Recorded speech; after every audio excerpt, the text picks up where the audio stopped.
आम जिंदगी में, टीचर्स की लाइफ में, एजुकेशनल फील्ड में, पेरेंट्स की लाइफ में, बच्चों की लाइफ में एक बहुत इंपॉर्टेंट पॉइंट होता है लर्निंग, कि सीखते कैसे हैं। माँ बाप अक्सर कहते हैं हमने तो बच्चों को ऐसा नहीं सिखाया था, पता नहीं ये कैसे ऐसे हो गए, पता नहीं इनका रवैया ऐसा क्यों हो गया, पता नहीं इनका बिहेवियर ऐसा क्यों हो गया, ये कहाँ से ये चीज़ें सीखते हैं, कैसे ये चीज़ें सीख लेते हैं।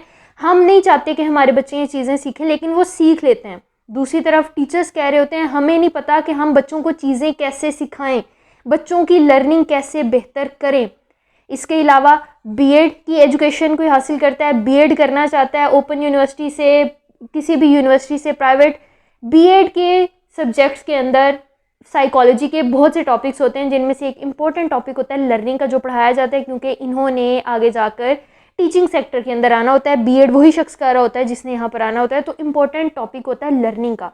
तो अब से कुछ वीडियोस के अंदर हम इसी लर्निंग की बात करेंगे कि क्यों हम किसी चीज़ को लर्न करते हैं और कैसे लर्न करते हैं। साइकोलॉजी ने इसके बारे में बहुत सी थेरीज दी हुई हैं, एक्सपेरिमेंट्स करके, इंसानों को ऑब्जर्व करके, एनिमल्स को स्टडी करके, क्योंकि ह्यूमंस और एनिमल्स की बहुत सी ऐसी चीज़ें हैं जो कि मिलती जुलती हैं। तो सबसे पहली चीज़ हम बात करेंगे जब लर्निंग की बात आती है थॉर्नडाइक की। एडवर्ड थॉर्नडाइक ने क्या कहा था? सबसे पहले थोड़ा सा इसका इंट्रोडक्शन देख लेते हैं। ये शख्स था कौन? 20वीं सदी में एक एजुकेशनल साइकोलॉजिस्ट इमर्ज होता है जो कि साइकोलॉजी को स्ट्रक्चरलिज्म से, फंक्शनलिज्म से, मुख्तलिफ नज़रियात से अलहदा करके बिहेवियरिज्म की तरफ, लर्निंग की तरफ लेकर आता है, रवैयों की तरफ लेकर आता है। वो कहता है कि भाई सबसे ज़्यादा इंपॉर्टेंट चीज़ है रवैये, रवैयों को पढ़ो, देखो कि हम लर्न कैसे करते हैं, हम चीज़ें कैसे करते हैं। एडवर्ड थॉर्नडाइक का बहुत बड़ा नाम है, बहुत बड़ा रोल है एजुकेशनल साइकोलॉजी के अंदर। इसको फादर ऑफ एजुकेशनल साइकोलॉजी भी कहा जाता है। इसने इंटेलिजेंस के ऊपर बहुत सा काम किया। इसने तकरीबन 84 बुक्स लिखी और 200 के करीब आर्टिकल्स लिखे इस शख्स ने। इसने बहुत ज़्यादा काम किया साइकोलॉजी के अंदर। सबसे मेजर और फेमस काम इसका है लर्निंग का, ट्रायल एंड एरर एक्सपेरिमेंट का, जो कि इसने कैट के ऊपर किया था। इसकी वजह से इसे बहुत से नुकसान भी उठाना पड़े। ये किराएदार था। जब सबसे पहले एडवर्ड थॉर्नडाइक ने जानवरों के ऊपर एक्सपेरिमेंट्स करना शुरू किए थे, जानवरों की इंटेलिजेंस को भी इस शख्स ने पढ़ा था। जब इसने जानवरों के ऊपर एक्सपेरिमेंट्स करना शुरू किए तो इसके घर से जानवरों की आवाज़ें आती थी, तो इसकी वजह से इसके मालिकान ने इसे निकाल भी दिया था। बाद में ज़िंदगी के कुछ हालात बेहतर नहीं थे, इसके पास इतनी ज़्यादा इन्वेस्टमेंट पैसे नहीं थे, ये एप्स और दूसरे जानवरों के ऊपर एक्सपेरिमेंट्स करना चाहता था, लेकिन अपनी फाइनेंशियल स्टेटस की वजह से उनके ऊपर ये एक्सपेरिमेंट्स नहीं कर चुका था और इसकी वो ख्वाहिश अधूरी रह गई थी। जहाँ तक बात है कैट्स की, तो इसने कैट्स और डॉग्स के ऊपर बहुत से एक्सपेरिमेंट्स किए। इसने एक केज तैयार किया, एक पिंजरा तैयार किया। घर के अंदर इसके फ्रूट के क्रेट जो आते हैं, आज भी हमारे यहाँ जब घरों में फल आते हैं तो वो एक क्रेट के अंदर आते हैं, जो आजकल प्लास्टिक का होता है, या फिर अभी भी आम वगैरह मैंगोज आते हैं तो वो लकड़ी के क्रेट के अंदर आते हैं। तो पहले भी 20वीं सदी में भी लकड़ी के क्रेट में कुछ फल आते थे। इसने वो लकड़ी के क्रेट इकट्ठे किया और उससे इसने एक पिंजरा बनाया। वो पिंजरा इस नोयत का था कि अगर उसको वेट के साथ अंदर एक रस्सी बंधी हुई थी, अगर उस वेट के ऊपर हाथ रखा जाता, पाँव रखा जाता, तो वो वेट नीचे होता, लीवर खुल जाता और वो पिंजरा अंदर से खुल सकता था। इसने इस तरह से पिंजरे को डिज़ाइन किया था, केज को डिज़ाइन किया था। फिर इसने क्या किया, इसने एक बिल्ली को लिया, उसको पिंजरे के अंदर बंद कर दिया। जब इसने पिंजरे के अंदर बंद किया तो बाहर इसने प्लेट के अंदर फ़िश रख दी, मछली रख दी, ताकि बिल्ली उस खाने को हासिल करने के लिए पिंजरे का दरवाज़ा खोलने की कोशिश करें। हम ह्यूमंस भी जब हमें किसी पिंजरे में, किसी कमरे में बंद कर दिया जाता है, लॉकडाउन आ जाता है, लॉकडाउन के अंदर हम लोग अपने घरों में महसूर हो गए थे, तो हम लोगों के अंदर भी एक इंस्टिंक्ट आती थी, हम लोग भी चाहते थे, हाथ पांव मारते थे कि किसी तरह से हम बाहर आ जाएं। पुलिस ने डंडे मारे, दुकानें खुलवा के, शटर नीचे करके, हम लोगों ने 100 जुगाड़ लगाए कि हम बाहर निकल जाएं। जिस चीज़ से मना किया जाता है हम वही करते हैं। सेम वही काम बिल्ली ने किया। बिल्ली को जब पिंजरे के अंदर बंद कर दिया गया तो बिल्ली पहले बहुत ज़्यादा नर्वस हो गई, फ्रस्ट्रेट हो गई। उसने पिंजरे की दीवारों के साथ जाकर पंजे मारे अपने, उसकी दीवारों के साथ लगी इधर उधर, बहुत ज़्यादा उसने कोशिशें की कि किसी तरह से वो जान छुड़ा के बाहर निकल सके। 100-150 दफ़ा उसने ट्राई किया और इन कोशिशों के दरमियान एक दफ़ा ऐसा हुआ कि अचानक उसका पाँव उस वज़न के ऊपर, वेट के ऊपर पड़ा, लीवर दबा और पिंजरे का दरवाज़ा अंदर से खुल गया। बिल्ली फ़ौरन से बाहर आई, उसने खाना खा लिया। सेम उसने ऐसा किया। फिर जब बिल्ली भूखी हुई, फिर जब उसे खाने की तलब हुई, उसने बिल्ली को पिंजरे के अंदर बंद कर दिया। दोबारा से बिल्ली ने कोशिश की। पहले जो 150 कोशिशों के बाद बिल्ली पिंजरे का दरवाज़ा खोल पाई थी, उसके बाद 130 कोशिशों के बाद बिल्ली पिंजरे का दरवाज़ा खोलने में कामयाब होगी, दोबारा से वापस ही अंदर चलेगी। इस तरह से लगातार वो बिल्ली के ऊपर एक्सपेरिमेंट, बिल्ली के ऊपर तजर्बा करता रहा, यहाँ तक करता रहा कि अब बिल्ली इस कदर ट्रेंड हो गई थी, बिल्ली को इस कदर पता चल गया था कि अब वो जब भी उसे डालते वो फ़ौरन से लीवर को नीचे दबाती, वज़न के ज़रिए, वेट के ज़रिए दरवाज़ा खुलता और बाहर आती, खाना खा लेती, क्योंकि मुसलसल ट्राई कर करके बिल्ली सीख चुकी थी कि इस तरीके से मैं बाहर आ सकती हूँ, और उसने अब वो बाहर आने का तरीका अपना लिया। सेम ये तरीका, ये एक्सपेरिमेंट थॉर्नडाइक ने ह्यूमंस के ऊपर, इंसानों के ऊपर अप्लाई किया कि हम भी अपनी ज़िंदगी में अपने ट्रायल एंड एरर से सीखते हैं, हम अपनी गलतियों से सीखते हैं। हम 10 दफ़ा कोशिश करते हैं, नाकाम होते हैं, लेकिन एक दफ़ा जब हम कामयाब होते हैं तो उसके नतीजे में हमें जो अच्छा रिज़ल्ट मिलता है, हम बार बार खुद को उठाने की, आगे बढ़ने की कोशिश करते हैं। थॉर्नडाइक का सबसे अहम नज़रिया था कि हम चीज़ें लर्न तब करते हैं जब हम हाथ पाँव मारते हैं, कुछ ना कुछ करते हैं। अगर हम कुछ नहीं करेंगे, हम लर्निंग नहीं करेंगे। अगर बिल्ली भी पिंजरे के अंदर बैठी रहती, बाहर निकलने की कोशिश ना करती, तो वो कभी भी कामयाब नहीं हो सकती। थॉर्नडाइक का नज़रिया इस चीज़ के ऊपर बेस करता है कि लर्निंग के लिए हमें कुछ ना कुछ करना पड़ता है, और उस करने के नतीजे में अगर हमें मस्बत नतीजा निकले, मस्बत चीज़ें मिले, सेटिस्फाइड रिस्पॉन्स मिले थॉर्नडाइक के वर्ड्स के अंदर, तो हम वो बिहेवियर, हम वो लर्निंग दोबारा से अपनाते हैं, उसको स्ट्रेंथन करते हैं, मजबूत करते हैं, बार बार वही रवैया अपनाने की कोशिश करते हैं। और अगर उस अमल के नतीजे में, उस रिस्पॉन्स के नतीजे में हमें अनसेटिस्फाइड कॉन्सिक्वेंसेस मिलते हैं, तो हम उस चीज़ को अपनाने की कोशिश नहीं करते, उस चीज़ को लर्न नहीं करते। तो थॉर्नडाइक का बेसिक प्रिंसिपल ये था कि हम अपने एक्सपीरियंस से, हम अपने तजर्बात से, हम अपने इन्वायरमेंट से सीखते हैं।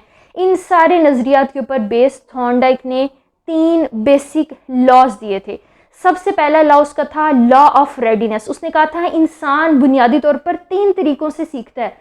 सबसे पहले law of readiness. Law of readiness से मुराद था थॉर्नडाइक की कि अगर कोई शख्स विलिंग होगा, रेडी होगा, कोई चेंज चाहेगा, तो ही वो लर्न कर सकता है। अगर आपके अंदर रजामंदी ही नहीं है, अगर आप चाहते ही नहीं है तब्दीली, अगर आप चाहते ही नहीं है अच्छा खाना, तो आप अच्छा खाना कभी भी हासिल नहीं कर सकते। उसके लिए आपका विलिंग होना, आपका रजामंद होना, आपका इंटरनली रीइंफोर्स्ड होना, मोटिवेटेड होना बहुत ज़्यादा ज़रूरी है। दूसरी चीज़ थॉर्नडाइक ने कहा था कि हम चीज़ों को तभी लर्न कर सकते हैं, एक तो हम विलिंग हो, दूसरा हम प्रैक्टिस करें। जितनी ज़्यादा एक्सरसाइज हम करेंगे, जितनी ज़्यादा हम मश्क करेंगे, उतना ज़्यादा हम चीज़ों को सीखते हैं। आज भी हम ये कोट सुनते हैं बहुत ज़्यादा, प्रैक्टिस मेक्स अ मैन और वुमन परफेक्ट, कि हम जितनी ज़्यादा प्रैक्टिस करते हैं उतनी ज़्यादा हमारी लर्निंग स्ट्रॉन्ग होती जाती है, उतना ज़्यादा हम अपने एक्सपीरियंसेस से सीखते जाते हैं और अपनी लर्निंग को बेहतर करते जाते हैं, लर्न करते जाते हैं चीज़ों को ज़्यादा स्ट्रॉन्गली। तीसरा मोस्ट इम्पॉर्टेंट, मोस्ट फेमस उसका जो लॉ था वो था law of effect. Law of effect में थॉर्नडाइक ने यही एक्सपेरिमेंट से कहा था कि वो रिस्पॉन्सेज जो कि सेटिस्फाइड होते हैं, जिनके नतीजे में हमें कोई अच्छी चीज़ मिलती है, हमें कोई खुशखबरी मिलती है, हम उनको दोहराने की कोशिश करते हैं। और वो रिस्पॉन्सेज जिनके नतीजे में हमें डांटा जाता है, हमें धुतकारा जाता है, हमें आगे से अच्छा कॉन्सिक्वेंस अच्छा नहीं मिलता, हम उन चीज़ों को अपनी ज़िंदगी में शामिल नहीं करते हैं। ये 3 बेसिक प्रिंसिपल्स हैं, बेसिक लॉज हैं थॉर्नडाइक के, जिसके ऊपर लर्निंग के, बिहेवियर के बहुत से कॉन्सेप्ट्स, बहुत सी चीज़ें आगे डिपेंड करती हैं, रिवॉल्व करती हैं इसकी थ्योरी के इर्द गिर्द। ये तो थी थॉर्नडाइक की थ्योरी, हमने पढ़ लिया कि उसने किया क्या। अब हम इसको थोड़ा सा अपनी ज़िंदगी के ऊपर अप्लाई करने की कोशिश करते हैं। हम स्टूडेंट है, एक बच्चा है जो कोशिश करता है मैथ्स में, मैथ्स उसकी वीक है, कि वो किसी तरह से पढ़ के ना 10 में से 10 नंबर ले ले, फुल मार्क्स ले ले, किसी भी तरह से उसकी ख्वाहिश है कि वो पूरे नंबर ले ले।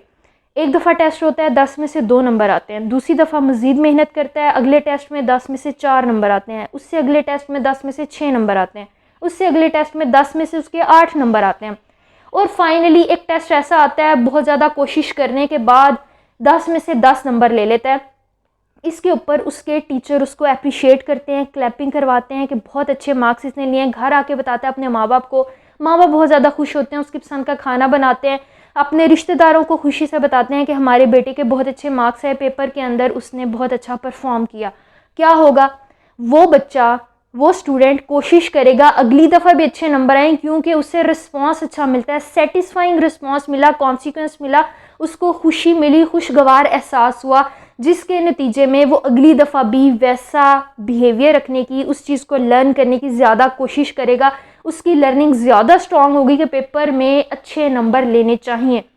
ये है ट्रायल एंड एरर का कंसेप्ट कि जब हमें सेटिस्फाइंग रिस्पांस मिलता है, जब हमें कोई ना कोई रिवॉर्ड मिलता है, जब हमें खुशी मिलती है, जब हमें सुकून मिलता है, हम उस बिहेवियर को दोबारा लर्न करने की कोशिश करते हैं।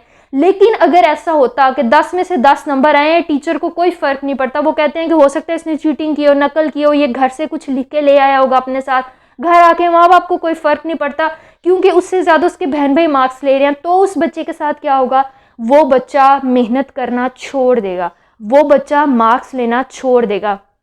तो थॉर्नडाइक का यही कंसेप्ट है कि अगर हम नतीजा अच्छा देंगे, अगर हम खुश करेंगे किसी को, किसी के बिहेवियर के ऊपर, किसी की लर्निंग के ऊपर, तो उसकी वो लर्निंग, उसका वो बिहेवियर ज़्यादा स्ट्रॉन्ग होगा। अगर हम उनको कोई रिस्पांस नहीं देंगे, अगर हम उसका नतीजा अच्छा नहीं रखेंगे, तो उनकी लर्निंग कभी भी अच्छी नहीं होगी। यहाँ पर आपको बताती चलूँ कि डार्विन के नज़रिया इर्तिका से, थ्योरी ऑफ एवोल्यूशन से थॉर्नडाइक का कंसेप्ट बहुत ज़्यादा मिलता जुलता है। थ्योरी ऑफ एवोल्यूशन नज़रिया इर्तिका में भी हम देखते हैं डार्विन कहता है कि वो लोग जो ज़्यादा स्ट्रॉन्ग होते हैं, जो अपने बॉडी पार्ट्स का ज़्यादा अच्छे तरीके से इस्तेमाल करते हैं, जो लंबी गर्दनों वाले जिराफ होते हैं, एनिमल्स होते हैं, वो बड़े दरख्तों के पत्ते उतार खा लेते हैं, सर्वाइव कर जाते हैं, उनकी नस्ल आगे बढ़ जाती है। और जो ऐसा नहीं कर पाते, जो स्ट्रॉन्ग नहीं होते हैं, जो वीक होते हैं, वो रुक जाते हैं, वो उनकी नस्ल आगे नहीं बढ़ती, वो इस दुनिया से उनका नामो निशान ख़त्म हो जाता है, उनकी नस्लें उजड़ जाती हैं। सेम यही बात थॉर्नडाइक करता है अपने तरीके से कि अगर हम हार मान जाएंगे, रुक जाएंगे दरमियान में, अगर हम बार बार कोशिश नहीं करेंगे, अपने एक्सपीरियंस से नहीं सीखेंगे, तो हमारी लर्निंग नहीं होगी, हम वैसे ही निकम्मे नखट्टू आवारा रह जाएंगे। और अगर हम अपने एक्सपीरियंस से सीखेंगे, बार बार कोशिश करेंगे, ख़ुद को मज़ीद आगे बढ़ाते जाएंगे, अपने इन्वायरमेंट से सीखेंगे, तो हम अच्छी लर्निंग करेंगे, सेटिस्फाइड होंगे और हमारा जो बिहेवियर है वो मज़ीद बेहतर होता जाएगा। अगर आप कुछ सीखना चाहते हैं, अपने बच्चों को सिखाना चाहते हैं, अपने स्टूडेंट्स को सिखाना चाहते हैं, तो थॉर्नडाइक के मुताबिक और सही तरीका भी ये है कि बच्चों को एक्सपीरियंस करने दें, तजर्बात करने दें। हर किसी का एक प्रोसेस होता है, एक साइकिल होता है, उससे गुजरने दें और उसमें उनको हेल्प करें। वो तरीके, वो जर्नी, वो पॉइंट्स जो आपको अच्छे लगते हैं, वो चीज़ें जो उनके अंदर अच्छी हैं, जिनको आप चाहते हैं कि वो आगे लेकर जाएं, उनके ऊपर उनको अप्रिशिएट करें, उनके ऊपर उनकी तारीफ़ करें, उनको स्ट्रेंथन करें, उनकी लर्निंग खुद ब खुद बेहतर होती जाएगी। आई होप आज की वीडियो आप लोगों के लिए फ़ायदेमंद रही होगी। अगर वीडियो पसंद आई तो काइंडली इसको ज़रूर लाइक कीजिएगा, चैनल को शेयर सब्सक्राइब कीजिएगा, ताकि ज़्यादा से ज़्यादा लोग हमारे साथ कनेक्ट कर सकें और हम एक हेल्दी सोसाइटी डेवलप करने में अपना रोल प्ले कर सकें। Thank you so much, take care, अल्लाह हाफिज़।